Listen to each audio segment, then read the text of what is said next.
Trên đường về nhà, người đàn ông bị thu hút bởi tiếng kêu thảm thiết của một con mèo ở đằng xa.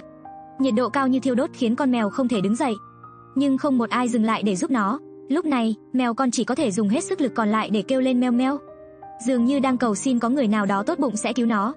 May mắn thay, hành động tiếp theo của người đàn ông đã sưởi ấm trái tim của chú mèo con. Anh ấy không ghét bỏ cơ thể bẩn thỉu của chú mèo con, sẵn sàng ôm nó về nhà mà không cần suy nghĩ. Nhưng nhìn thấy cơ thể gầy gò của mèo con, anh ấy không biết có thể cứu mạng nó được không. Sau khi về nhà, người đàn ông lập tức bổ sung dinh dưỡng cần thiết cho mèo con. Nhìn chú mèo con đói rét ăn từng miếng lớn, không khỏi cảm thấy ấm áp trong lòng. Nhưng anh vẫn lo lắng cho chú mèo con. Những ngày tiếp theo, nếu nó vẫn gắng sống sót được thì thật tuyệt. Không ngờ, chú mèo màu cam trong nhà nhìn thấy mèo nhỏ thì vô cùng tò mò, còn chủ động tiến lên chào hỏi. Có lẽ nó cũng tò mò con mèo nhỏ này từ đâu tới. Hơn nữa, những hành động tiếp theo của con mèo màu cam càng kỳ quái hơn. Nó ngoạm lấy cổ chú mèo con, nhưng mọi người đều hiểu lầm hành động của nó. Nó đang giúp chú mèo con này theo cách riêng của nó. Chỉ thấy nó khó khăn lắm mới ngoạm được mèo con về ổ của mình. Thì ra con mèo cam này muốn để mèo mẹ chăm sóc cho chú mèo con. Phải nói là con mèo này rất khôn ngoan, không ngờ nó lại hành động nhân đạo như vậy. Hơn nữa nó còn sợ mèo con bị lạnh, nên đem mèo con kẹp vào giữa để sưởi ấm. Nếu bạn cũng cảm thấy ấp áp thì hãy dành lời khen ngợi để khích lệ nó. Trong vài ngày tới, mèo cam cũng đóng vai anh trai, mỗi ngày đều bên cạnh chăm sóc mèo con rất cẩn thận. Và con mèo đen nhỏ này cũng không chịu thua kém, cũng chủ động gia nhập vào đội ngũ chăm sóc mèo con. Điều khiến tôi càng khâm phục hơn chính là con mèo mẹ màu trắng này. Mặc dù mèo con không phải là con ruột của nó, nhưng nó vẫn như một người mẹ, hết lòng chăm sóc cho mèo con. Hai anh em mèo chơi đùa bên cạnh cũng rất hiểu chuyện. Có lẽ chúng biết mèo con yếu đuối, nên đặc biệt nhường chỗ để mèo mẹ có thể chăm sóc mèo con thật tốt. Khi mèo mẹ chăm sóc cho mèo con, nó còn âm thầm ra ám hiệu với tôi, để tôi quan tâm mèo mẹ hơn. Và tất nhiên tôi cũng đồng ý. Người đàn ông chuẩn bị đi làm từ sáng sớm, thì đột nhiên phát hiện một con mèo hoang đang chiếm lấy chiếc xe máy của mình. Nhìn nó cuộn tròn không nhúc nhích, chắc là đã bị đông cứng cả đêm. Để tránh đánh thức mèo con và bị nó tấn công, người đàn ông chỉ có thể đi vòng ra phía sau nó. Nhưng con mèo này vẫn rất ngoan ngoãn, chỉ khi người đàn ông nhẹ nhàng chạm vào đánh thức nó mới bị giật mình một chút, may mà không bị nó cắn lại. Đối mặt với một con mèo ốm yếu, người đàn ông không biết nên làm gì, không đi làm thì muộn mất. Không ngờ, con mèo lại ngước nhìn người đàn ông một cách tội nghiệp. Dường như nó đã đói lắm rồi, muốn xin ăn. Nhìn thấy con mèo trong hoàn cảnh đáng thương như vậy, nếu như đổi lại là bạn có chọn cứu nó mà không cần báo đáp không? May mắn là người đàn ông không làm chúng ta thất vọng. Anh đã mua thức ăn cho mèo ở gần đó và đưa cho nó. Khi con mèo nhìn thấy thức ăn, cuối cùng cũng nhảy xuống khỏi chiếc xe máy của người đàn ông. Người đàn ông ở phía sau quan sát, sợ nó không ăn được. Con mèo ăn xong cũng không quên ngẩng đầu cảm ơn người đàn ông. Mặc dù chỉ là một bữa ăn đơn giản, nhưng đối với những con mèo hoang, đã là giúp cho chúng rất nhiều rồi. Sau khi chúng bị con người nhẫn tâm vứt bỏ, mỗi ngày đều bữa đói bữa no, con mèo nhìn người đàn ông một cách chân thành, không khỏi khiến trong lòng chúng ta cũng cảm thấy một chút ấm áp. Vì vậy tôi hy vọng rằng những bạn đang theo dõi video này hãy dành những lời khen cho những người đã giải cứu và giúp đỡ những chú mèo hoang lang thang. Cuối cùng người đàn ông vẫn đi làm muộn. Sau khi suy nghĩ lại, người đàn ông vẫn chọn nuôi nó và đem nó về nhà, cho nó một ngôi nhà an toàn, để nó không rời đi, càng không phải chịu đựng nỗi đau của việc lang thang nữa. Tôi xin gửi lời chúc chân thành đến chú mèo này, hy vọng những ngày tháng sau này nó có thể sống một cách bình an. Mèo mẹ đã bị triệt sản, đột nhiên phát hiện hôm nay nhà nó có thêm 2 con mèo con. Nó sợ hãi đến mức không biết phải làm gì. Đây rốt cuộc là con của ai? Sau đó mèo mẹ mang theo nghi hoặc tiến lên ngửi mèo con. Có lẽ lúc này mèo mẹ đang rất nghi ngờ, bởi vì nó ngửi thấy mùi giống như mèo bố. Chẳng lẽ hai đứa trẻ này là được mèo bố đem từ bên ngoài về? Ngay lúc mẹ mèo sắc mặt nặng nề vừa muốn nổi giận, thì mèo bố cũng trở về. Nó hỏi mèo mẹ rằng 2 con mèo con này tới từ đâu. Mèo mẹ giận quá quay mặt đi, và hành vi của mèo bố cũng giống hệt hành vi của mèo mẹ. Nó cũng tiến đến ngửi 2 con mèo con. Đây có phải là cách mèo xác minh huyết thống của con mình? Lúc này tôi muốn giải thích hành vi khó hiểu của con mèo, nhưng khi nhìn thấy vẻ mặt hoảng hốt của mèo bố, điều này có nghĩa là 2 chú mèo con này chắc chắn không phải con của nó. Thêm vào đó, mèo bố là người đầu tiên trong gia đình được triệt sản, càng chắc chắn hơn đây không phải là con của nó. Ha ha ha ha, hóa ra hôm nay chủ nhân của nó đang đi trên đường, đã vô tình nhìn thấy 2 con mèo con này.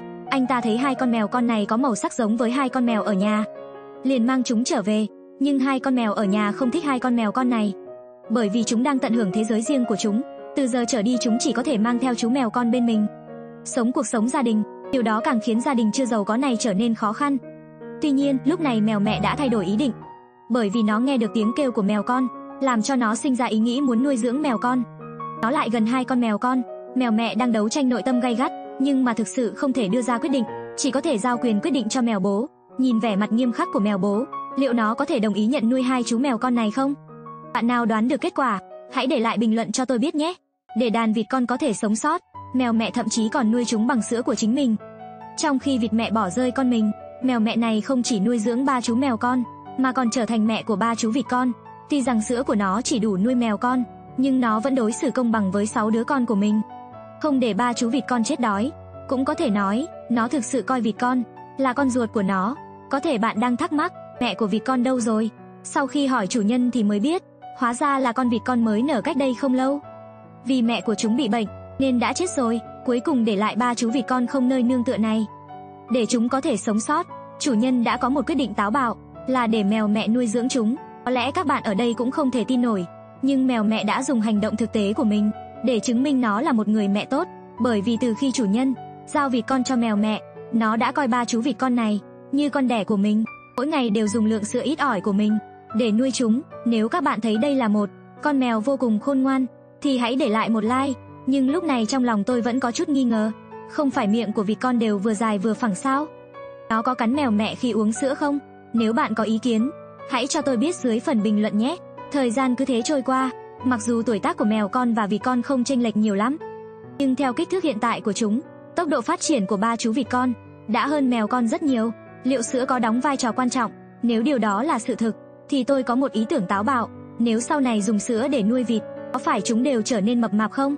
Nháy mắt đã hơn 1 tháng trôi qua, đàn vịt đã được mèo mẹ nuôi lớn và đã mất đi màu vàng ban đầu, biến thành màu trắng thuần khiết không tì vết. Chuyện này rất hiếm gặp, mà lúc này đây, mèo con cũng vừa mới biết đi, nhưng tôi vẫn rất khâm phục sự hy sinh của mèo mẹ. Bằng tất cả khả năng của mình, nó đã nuôi dưỡng thành công cả 6 đứa con. Mong rằng ngày tháng sau này, chúng đều được bình an, hạnh phúc. Nhà nuôi 6 con chó con, đứa nào cũng béo tròn trắng múp, giống hệt như trong phim. Nhìn cái đuôi lắc lư xoắn sút này đi, nhưng kể từ sau khi nuôi đàn chó Samoy nhìn có vẻ vô hại, lại rất đáng yêu này, chủ nhân chúng mỗi ngày đều bận tối tăm mặt mày. Chuyên gia nhỏ chuyên phá nhà online rồi đây. Trong bình hoa dường như có bảo bối gì đó. Việc đầu tiên cần làm là đánh đổ nó để kiểm tra cho kỹ. Không ngờ tới phải không, tôi chính là món bảo bối siêu to khổng lồ đó. Ngạc nhiên không nào? Nếu bạn thích chó con thì đừng quên để lại bình luận nhé.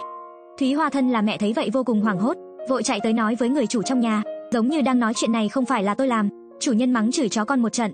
Bà ngoại à, đừng vội, hãy nghe tôi giải thích đã. Ban nãy tôi và em trai đang chơi vui vẻ, nhưng vì em ấy chơi không lại tôi nên bắt đầu chơi xấu, nhét cái bàn chân thối của em ấy vào trong miệng tôi. Tôi sợ miệng mình bị mắc bệnh nên mới tìm một số thảo dược trong chậu hoa để phòng ngừa bệnh. Hãy nhìn con của mày đi, kiểu nói dối giống y hệt mày, mặt không đỏ chút nào. Thấy bà ngoại đã quay trở về phòng, những con chó con lập tức lấy lại tinh thần. Chất liệu này tốt phết, rất phù hợp để dùng làm quần áo mới cho tôi. Nhóc con để ta xem nào. Không những chất lượng tốt, cắn còn không hỏng này. Thế là Thúy Hoa quyết định giữ nó làm của riêng. Đám nhóc nghe xong tỏ ra không vui. Cứ thế một lớn ba nhỏ bắt đầu lao vào tranh giành. Thúy Hoa ỉ lớn hiếp bé, ngậm áo của chủ nhân nhảy lên chỗ cao hơn. Lúc này nam chủ nhân tức giận chạy tới, cướp lại chiếc áo, sau đó mau chóng giấu đi. Nếu như để bà ngoại phát hiện ra thì tiêu đời, quần áo mới không còn nữa. Chó nhỏ tức đến nghiến răng nghiến lợi, vì thế nó đã dùng cành cây ăn quả để làm que mài răng. Sau khi bị bắt ra nó tỏ ra không phục, tôi là tâm can bảo bối của bà ngoại đấy. Kết quả bà ngoại vừa mở cửa liền giận dữ gào lên, tỏ ý muốn vứt chó con đi. Chó con nghe xong lập tức trở nên ngoan ngoãn. Thúy Hoa cũng trốn ở phía xa không dám lên tiếng, sợ rằng mình sẽ bị liên lụy nên đã chọn cách trốn đi. Tôi không nhìn thấy gì hết. Tôi chưa từng sinh ra đứa trẻ nghịch ngợm như vậy. Kết quả ngay sau đó nó liền bị vả mặt. Tiêu rồi, nhóc con lại đi ị bừa bãi rồi. Vì để tránh bị bà ngoại mắng, nó vội vàng gọi con sen tới, nhờ nó mới ngăn được việc bản thân và cậu chủ nhỏ cùng bị ném ra ngoài. Bà ngoại chuẩn bị ra ngoài mua thức ăn, đàn chó chạy theo tiễn bà. Cánh cửa vừa đóng lại, đàn chó con giống như ong vỡ tổ lập tức xông vào nhà. Hôm nay nhân lúc bà ngoại không ở đây, cuối cùng cũng có thể ăn một bữa thịnh soạn rồi.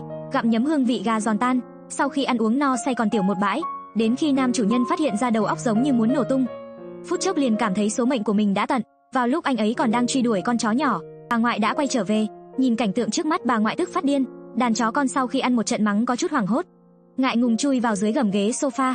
Sau đó nam chủ nhân ôm chó con lẻn ra ngoài. Cảm giác sống sót sau tai nạn thật tuyệt, đáng sợ quá. Lần sau tôi lại dám làm vậy nữa. Không được đâu, chúng mày vẫn nên chơi bóng thôi. Đám nhóc cũng không kén chọn. Tôi đây đá bóng rất giỏi đấy, nhưng mà dùng miệng là phạm quy đấy. Tôi thích phạm quy đấy thì làm sao?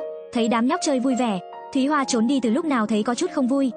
Ta đây thì lo lắng sợ hãi, mấy đứa nhóc chúng mày ấy thế mà lại chơi vô cùng vui vẻ. Cho mày chơi này. Đám nhóc con bắt đầu hoài nghi liệu mình có phải con đẻ của Thúy Hoa hay không. Thúy Hoa không để tâm tới chúng, đều trách gã chồng đều cáng kia nhẫn tâm vứt bỏ mình để mình vừa làm cha lại vừa làm mẹ. Lúc này một con chó xuất hiện với những bước đi vô cùng phóng khoáng. Đó chính là chồng của Thúy Hoa tên Cẩu Đản. Đàn chó con thấy vậy rất vui, xông lên nào các anh em. Cẩu đản vô cùng bất ngờ, những đứa bé này thật sự quá nhiệt tình rồi. Nó lúc này chỉ muốn tìm một cái lỗ để chui xuống. Quả thực nó đã ung dung tự do thành quen rồi. Thấy cha mình bỏ trốn, đám nhóc tỏ ra khinh bỉ. Tại sao cha mình lớn như vậy rồi mà vẫn còn ngại ngùng cơ chứ? Thúy Hoa thấy vậy bèn xông lên, nhưng nó không phải đi bảo chồng mình xuống chơi với con, mà là muốn âu yếm tán tỉnh với chồng mình. Đám nhóc đợi ở bên dưới một hồi lâu, nhưng dù cho chủ nhân có lôi kéo thế nào cẩu đản vẫn không chịu di chuyển. Sau đó nó bị chủ nhân cưỡng chế bế lên, nhưng vừa mới thả tay ra nó liền chạy phát ra chỗ khác. Quả đúng là một cuộc đoàn tụ đầy nước mắt. Không còn cách nào khác, chủ nhân chỉ đành đưa cẩu đản về nhà mẹ đẻ. Để lại mình Thúy Hoa nhìn theo rơi nước mắt. Đàn chó con có người cha như vậy cũng thật tội nghiệp. Thắc mắc gì nữa, nhìn cả người toàn bùn đất của mày đi. Không biết đã chơi vui tới cỡ nào nữa. Chủ nhân buộc phải tắm rửa cho chúng. Mặc dù mỗi ngày trong nhà đều lặn cao cao, nhưng cũng không ảnh hưởng tới tình yêu chủ nhân dành cho chúng. Ai có thể cưỡng lại được đàn chó con đang cười vui vẻ chạy về phía mình cơ chứ?